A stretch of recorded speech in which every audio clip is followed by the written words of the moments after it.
All right, buckle up for a deep dive into The Godfather Part 2. And I mean, like, really behind the scenes. Behind the scenes. Yeah, we've got excerpts from Al Pacino's own memoir to guide us. Wow, straight from Michael Corleone himself. It's going to be fascinating, I think, for, well, anybody who loves movies, really. Oh, yeah, but especially, Godfather fans. Godfather fans. People who are fascinated by the creative process. Exactly. Seeing how these iconic films get made and how an actor approaches a role like that.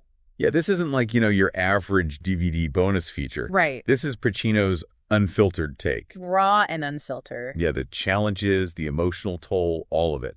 And one of the things that surprised me right off the bat was that Pacino didn't even want to do the film at first. Really? You'd think after the success of the first Godfather. Yeah, you'd think you'd be like, sign me up. Exactly.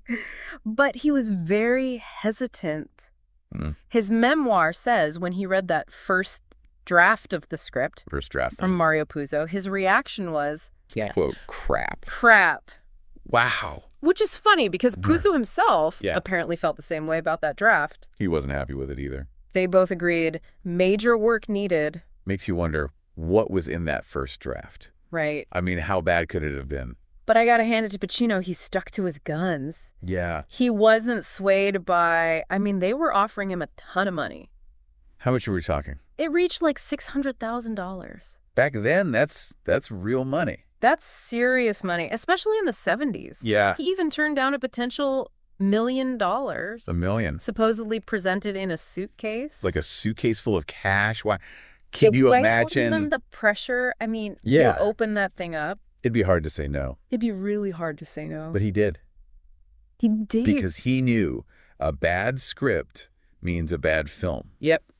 No matter how much money's thrown at it. He wasn't going to compromise. And that's integrity right there. For sure. The art comes first. Yeah. Yeah. So what finally gets him on board is this commitment to collaboration. Collaboration, okay. Pacino, Coppola, and Charlie Lawton. Oh, wow. Lawton. Who was a close friend and mentor to Pacino. Right. They locked themselves in a hotel room. Hotel room, wow. For 6 straight days, rewriting the script. Intense. Trying to find, Pacino called them the, quote, missing links in the story. The missing links, yeah. Trying to fill those in. Wow, 6 days in a hotel room. Just hammering away at it, gotta be grueling. Yeah, but, obviously it paid off. Clearly it paid off. It did, but I wonder, you ever get sick of looking at each other? After 6 days, I'm sure. Yeah. But, this collaborative spirit is a theme that comes up a lot in the memoir. It wasn't just about Pacino getting his way. It was everybody working together. To elevate the material? Exactly. Make something truly special. It's got to be inspiring to be in a room like that. Oh, absolutely. It's fascinating how that same spirit kind of carried over into the casting, too. Oh, for sure.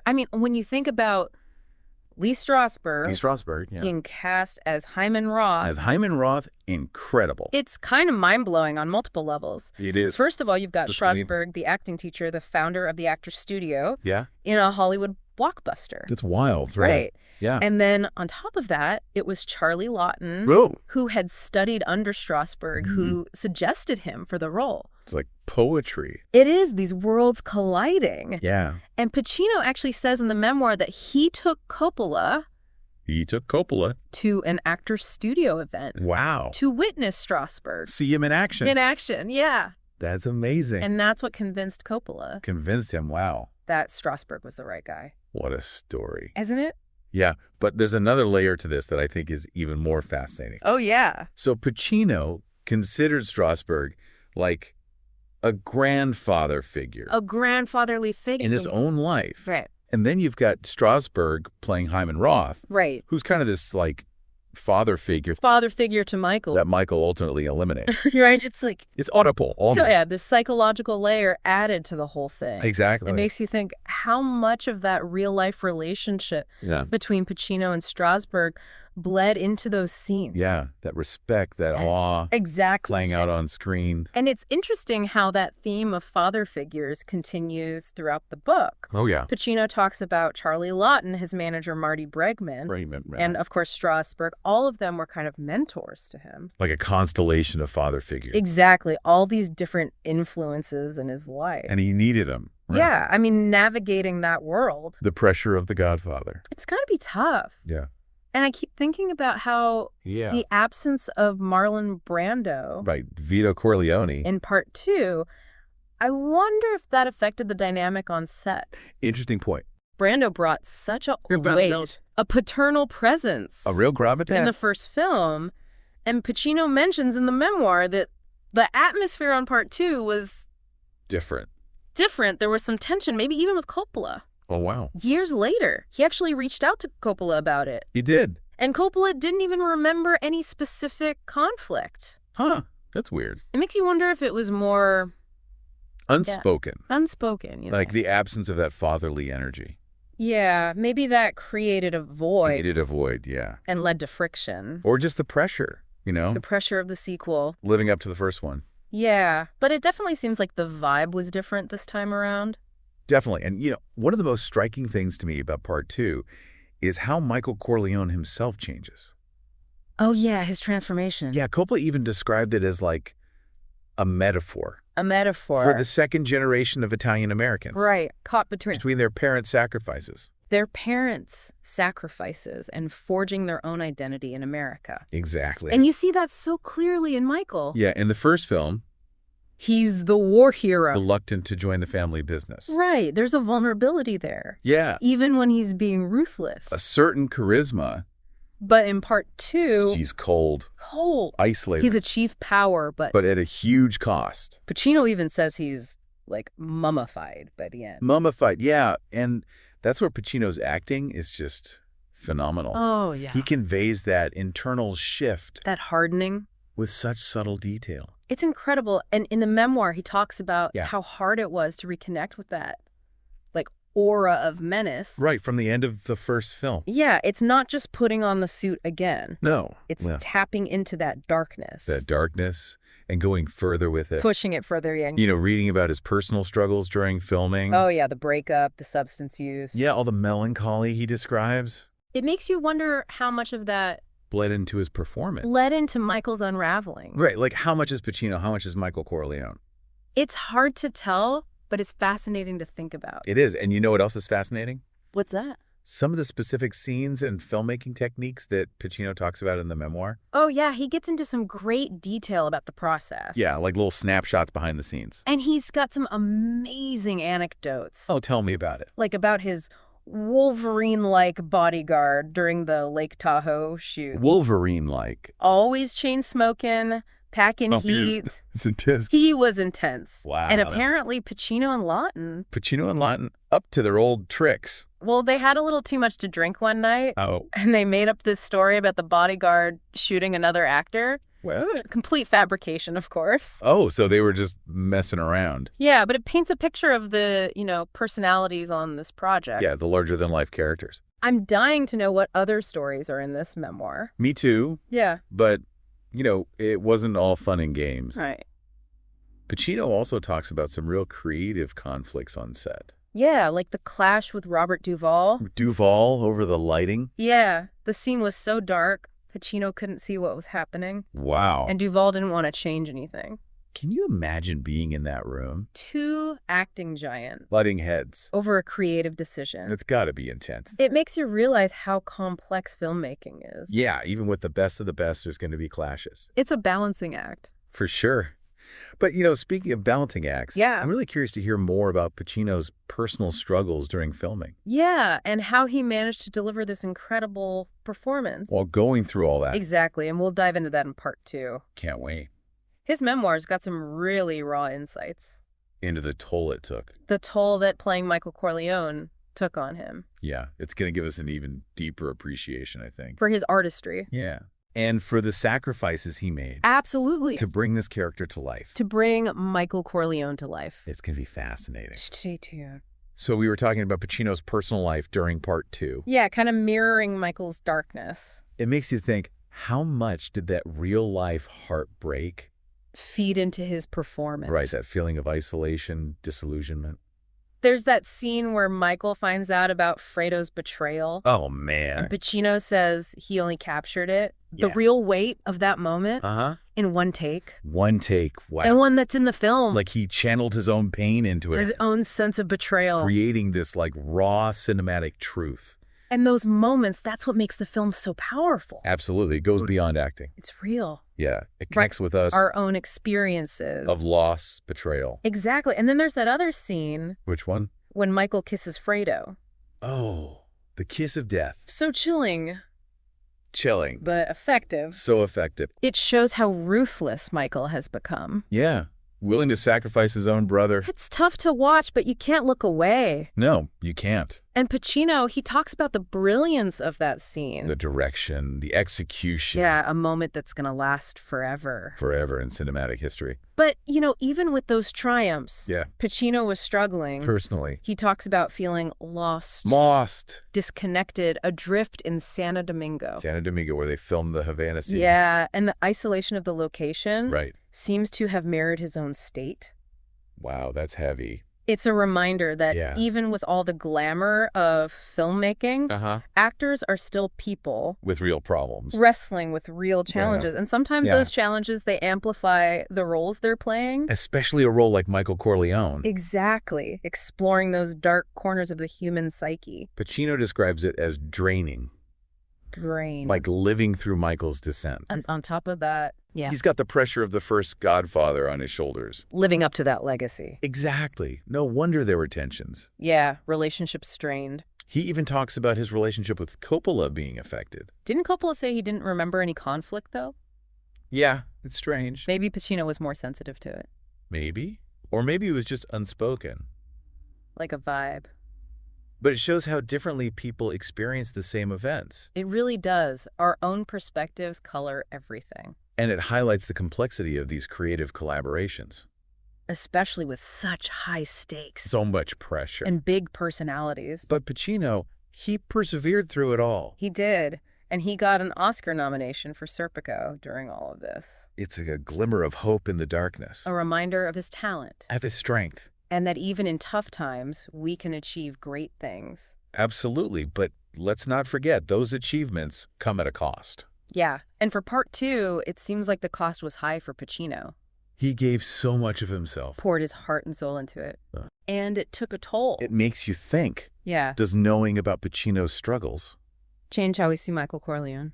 To change how we see the film? Does it add another layer to the character's tragedy? It humanizes Michael for me. Humanizes him. Reminds us that even the most ruthless figures are still human. With their own demons. Battling their own demons, and that makes his downfall even more tragic. Knowing the sacrifices made and off to bring him to life. It blurs the lines between fiction and reality. Right. Like, how much is the story? How much is actor? And how much is real life bleeding into it all? It's hard to say. But that's what makes it so compelling. And in the case of part 2, it's a story about ambition. Betrayal. The corrupting nature of power. A story that still resonates today. Decades later. And Pacino's performance. Michael Corleone. One of the most iconic. Ever. And his memoir gives us a glimpse. Behind the mask. At the artist. Who brought this character to life. It's a testament to the power of storytelling. Absolutely. And to the legacy of this film. A film that keeps captivating us. Challenging us. To this day. So now, as we move towards the end of our deep dive. The final act. I think it's time to shift gears a little. Okay. Move away from Pacino's personal experiences and look at the broader themes of part 2. The big ideas. Because while Pacino's insights are valuable, ultimately it's the film itself that matters. It's a work of art. And part 2 grapples with some profound questions. About family, loyalty, the American dream, the nature of power. It forces us to confront our own values. To examine our choices. And the consequences of those choices. Yeah, it's a film that stays with you. And one of the most striking things to me is the difference in tone between The Godfather and part 2. It's darker. Much darker. More introspective. The first film has that operatic grandeur. A certain romanticism. Even amidst the violence. But part 2. It's like the myth is unraveling. The American dream falling apart. As embodied by the Corleones. And the flashbacks. Especially Vito's birthday party. Oh, yeah. They become so poignant. We see Michael. Young Michael, full of idealism. Before the darkness takes over. It's like a glimpse of the road not taken. The life he could have had. And that makes his downfall... It's even more tragic. The lost innocence. It's almost Shakespearean. This fall from grace. And by the end of part 2... there is this sense of finality. Michael's arc is complete. He's achieved everything. But he's utterly alone. Isolated by the very power he craved. That final scene. Him sitting alone in that compound. A perfect visual representation. Of the emptiness of power. He has control. But at what cost? He's lost everything that mattered. It's chilling. Chilling, and it leaves you with this unease. This question about ambition. About the true nature of power. And that's why Part 2 is more than just a gangster film. It's an American tragedy. And Pacino's memoir helps us understand that. It bridges the gap. Between the artist and the art. We see the struggles, the choices. The human side of this masterpiece. It's a reminder that art doesn't exist in a vacuum. It comes from the lives of the people who make it. Their passions, their pain. And in the case of Part 2, that artistry is undeniable. Leaving a legacy that continues to inspire filmmakers, audiences, everyone. So, as we wrap up, I'm curious to hear what you think about all this. Has Pacino's perspective changed how you see the film? I think it has. What resonates with you the most? His honesty. His honesty. He doesn't shy away from the dark stuff. The darkness in himself. And in Michael Corleone, it's a portrait of an artist. Wrestling with his demons. Striving for greatness. And leaving his mark on the world. It's inspiring. It is. And it speaks to the power of The Godfather Part 2. That it still has this hold on us. Decades later. It's a testament to the film. And to Pacino's performance. Absolutely. You know, it's amazing how The Godfather Part 2 still gets people talking. It really does, after all these years. Like Pacino's memoir just adds fuel to the fire. It does. It gives us that human element. Behind the scenes. Revealing the cost of creating something so powerful. Like we're peeling back the layers, you know? Yeah. Getting to the heart of what makes it impactful. And it's not just the violence, the betrayals, the scope of it all. Right. It's the emotional depth. The nuances that Pacino brought to Michael. Exactly. And the way Part 2 tackles the American dream. Oh, it's a central theme. This immigrant family striving for a better life. But the way they achieve it. It corrupts them. Destroys them. It's a cautionary tale, right? Big time. About the price of power and wealth. And Michael, he embodies that struggle. Between wanting a good life. Yeah. And the compromises he has to make. The things he has to do. And it's not just him who suffers? No, the whole family. His brother, wife, children. We're all caught in the crossfire. Casualties of his ambition. A tragedy on a massive scale. Showing how even the strongest family can be torn apart. By greed and power. And it's interesting, Pacino himself comes from a broken family. His parents divorced young. Raised by his grandparents. So there's this personal connection. To the themes of the film. Makes you wonder. If it informed his performance. How could it not? Those early experiences. Like who we are. And art has this power. To tap into that. Those universal experiences. That connect us all. And you know, what's also brilliant about Part 2? What's that? It's both a prequel and a sequel. Yeah, we see Vito's rise. Alongside Michael's fall. Two narratives mirroring each other. This tapestry of family history. It's amazing storytelling. Coppola, he's a master. Weaving those timelines together. And those flashbacks with De Niro. As young Vito. So brilliant. They add so much depth. We see the seeds of ambition. The ruthlessness needed to survive. But also moments of compassion. Loyalty, love. It's like even the toughest guys. They have feelings too. That complexity makes The Godfather so compelling. For sure. And when you contrast those flashbacks with Michael's story, the loss of innocence, his isolation, it's heartbreaking. We know where he's going. And it's not a good place. It's like a train wreck you can't look away from. You know it's coming, but you can't stop it. That sense of inevitability. Fate closing in. And that final scene. Michael, all alone. A perfect image of what power does. He's won, but he's lost everything. Chilling. It really makes you think. About the cost of ambition. That power corrupts. Even with the best intentions. It's a message that's still relevant today. As we face our own choices. Our own struggles with power. And it's a message delivered with such artistry. Such skill. That it stays with you. Long after the film ends. And I think that's where Pacino's memoir shines. It adds a whole new dimension. We see the human behind the icon. The creative process. The emotional weight of the role. It's a reminder that art comes from life. From the experiences of the artist. And in the case of Part 2, that artistry is undeniable. A legacy that keeps inspiring. So as we wrap up this deep dive... Yeah, it's been a journey. I want to thank you for joining us. It's been a pleasure. And I hope this has given you a new appreciation. For The Godfather Part 2. For the power of storytelling. And for the artists who bring these stories to life. If you want to learn more, Definitely check out Pacino's memoir. It's full of amazing insights, Behind-the-scenes story, and reflections on his craft. It'll enrich your understanding of the film. And maybe even spark some new thoughts. About the nature of art. About the human condition. And the choices we make. So, until next time. Keep exploring. Keep questioning.